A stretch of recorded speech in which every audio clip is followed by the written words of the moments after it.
Welcome to another installment of Talking Models.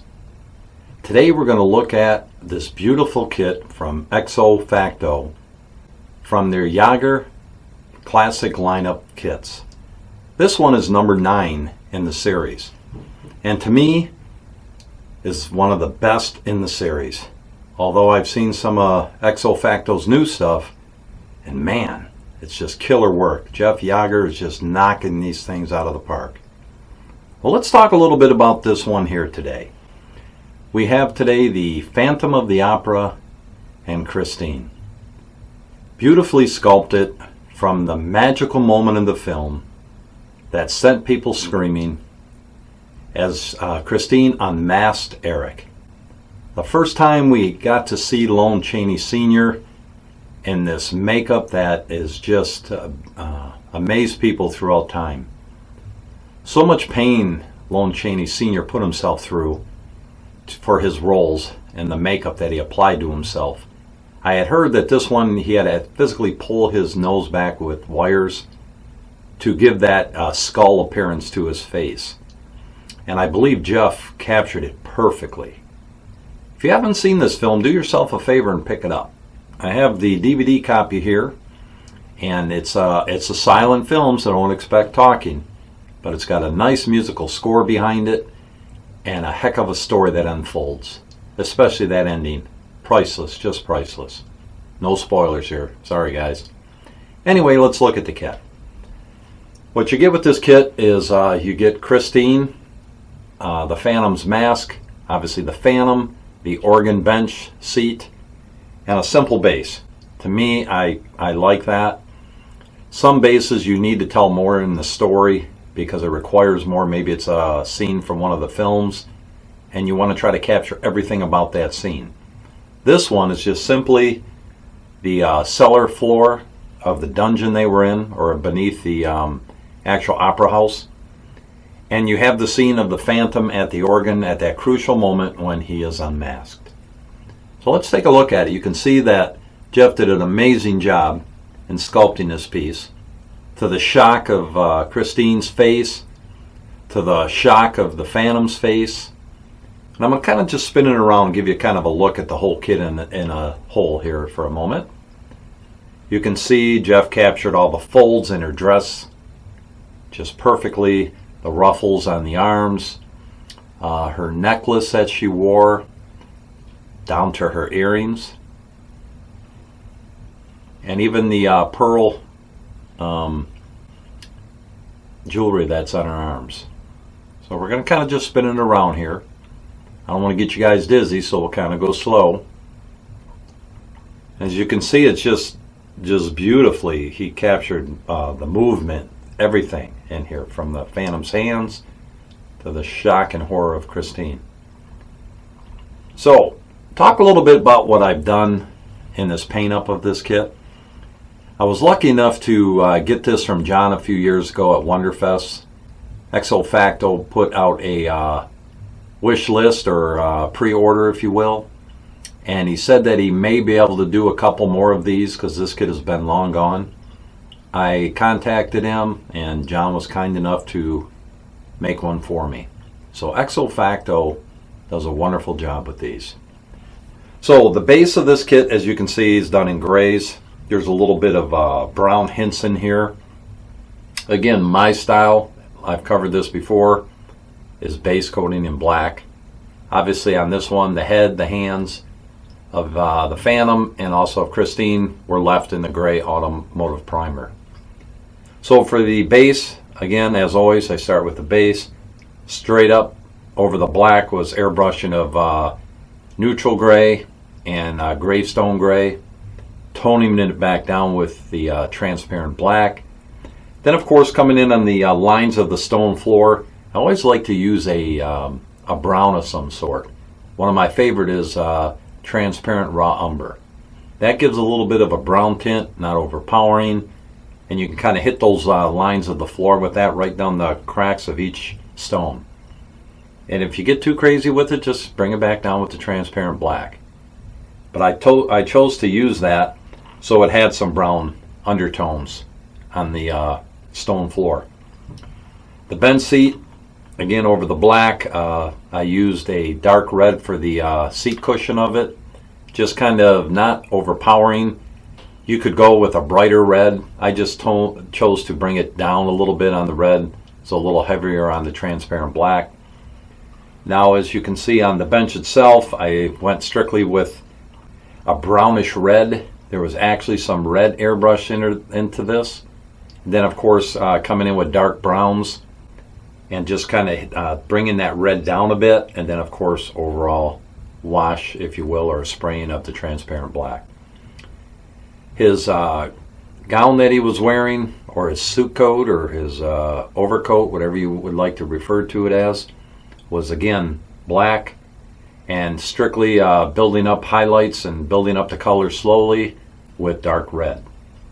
And of course, as you come back in, you want to hit all the folds and everything a little bit heavier with that. Tone it back down with your transparent black. Bring the dark reds back in.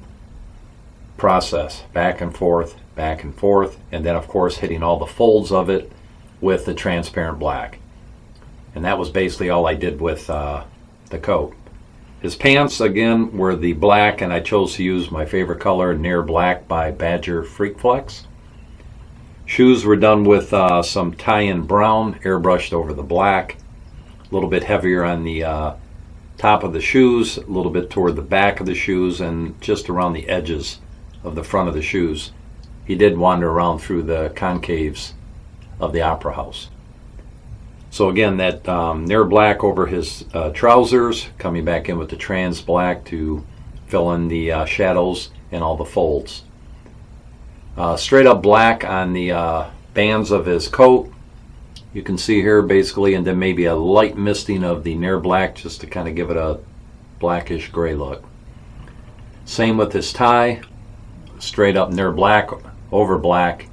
And again, for the tie, and for the sake of masking everything off, I just decided to use pastels and just kind of shade it in. Shirt was white. It was more like a near white, so a lot of people, you can use antique white, you can use ivory, whatever colors you have. Jesse over at Garage US Colors has great options for whites, blacks, all the different colors. Encourage you to check out his website and get some of those great paints. Now, for his shirt, same.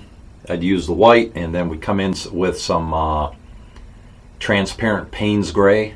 I heard a tip a long time ago from Steve Rojos, who told me that use transparent gray, and he said that is just a great tool. Payne's gray, I'm sorry, is a great natural way to shade white, and it works. So of course on his face, went with more like a pale flesh for him. Used the Garage US Colors Pale Flesh, then come back in with pastels for all the shading in his face. You always want to work the folds, and again that hairline to the flesh color, you want to blend that in the best you can.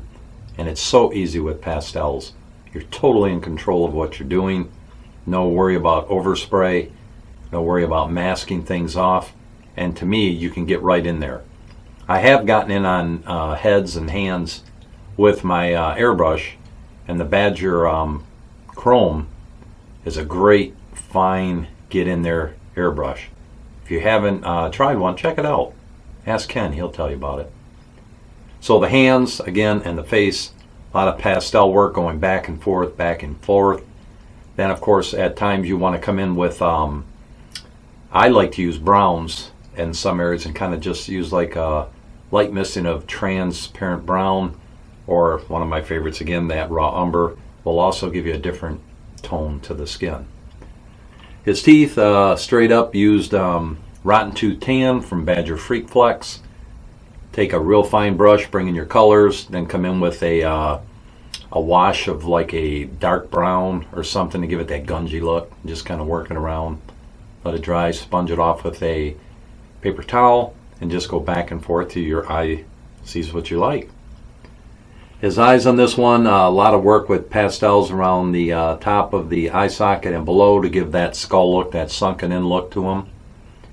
And then of course bring out the magnifying glasses and do the eyes on this. And this is a perfect kit to use the toothpick technique that I've mentioned in a couple of my other videos. Those toothpicks work, guys. Take the tip of it into black paint, perfect circle. Over the black hair, I just came in with some light gray and gently dry brushed all the highlights of his hair. This one's a dream with the dry brushing technique, because the raised areas, the paint just jumps at it. A little black on the buttons on his sleeves of his shirt, just to give it a nice little touch. The inside of the mouth was done with Freak Flex Pink Eye Burgundy. Beautiful color for this, for tongues and insides of mouth. And it really gives you really good results if you're doing something smaller, because you can just brush it on. Now, over to the lovely Christine. I really struggled with what colors to do her gown. I've seen it in pink, I've seen it in all different colors, and I've seen a few of them done in green, so I thought, what the heck, let me go for green. Again, over the black, just worked wonderfully. Started out with some olive green as an overall on the gown. Then I would come in with light green, hit all the highlights of the gown, all the tops of her folds, along the ruffles. You can see along the back here, it's a combination of going back and forth with that light green and that olive green. And then of course, this one, I believe it or not, didn't use the transparent black. I came in with transparent medium green and hit all the folds in the gowns with that. Just that, you know, it's a darker green, but yet it gives the shadowing effect that I was looking for on this kit. Now if you move over to the inner part of her dress, she has like a gown underneath with the ruffled sleeves down the center.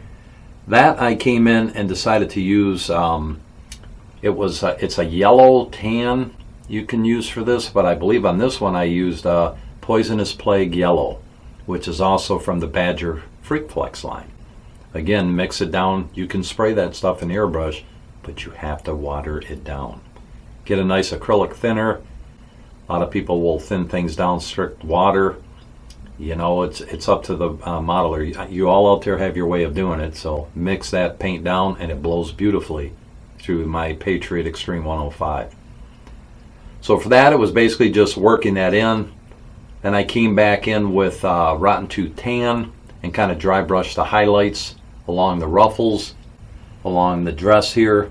You know, just all the highlighted areas. Just hit them with a nice dry brushing. Don't worry about getting crazy.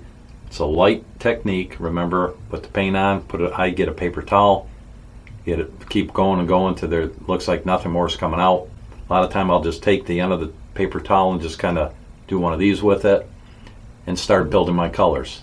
As you get in more areas where you want it to pop out, press a little harder on your brush and you'll get that highlight that you're looking for. And with this, I just then come in with a transparent raw umber and just kind of gently went over the colors to bring it down and use that same color for the folds of the ruffles on her sleeves and of course on the dress. On her pearls on her arms, straight up dry brushing over the black. Of this one I kind of used a ivory white and did it kind of a little bit heavier, and just so because I wanted it to kind of pop out. Her necklace, basically dry brushing of silver. I left the strand of the necklace itself straight up black. Her hair was done with dry brushing, and I used at first Autopsy Orange out of the Badger Freak Flex line. Started dry brushing that in, came back in with some Delta Cream Coat Burnt Sienna, and just hit certain areas of that just to kind of highlight, like on the back of the hair, the front of the hair, sides of the hair, just kind of follow the design. And just, you know, kind of just make that stand out a little more so you see a different color of combinations going on. Again, then mist it down a little bit, the whole thing with some transparent black, and it pulls it all together.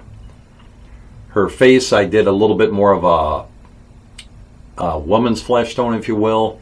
Used a little bit more of the pale flesh on her. Came back in with Comart's Rojo's Flesh. I love that color. And kind of just started airbrushing all the highlights of that areas of her face with that color. Came in with some reds, pastel work on the cheekbones, around the eyes, just to give her that feminine look.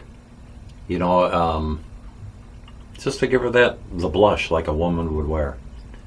A little heavier under her eyes with the reds. Came in with some dry brushing on the eyebrows to kind of blend everything together. The mouth again was done with the pink eye burgundy. Some red pastel work around her lips. And the teeth on her on this one was basically just the bleach bone tan, which is from the Badger Freak Flex line also. And I've not tried these yet, but Badger does have the new Freak Flex line in the taller tubes for airbrush. You still have to mix it down, but I'm telling you, give those a try. They really give a good base for your paint to adhere to.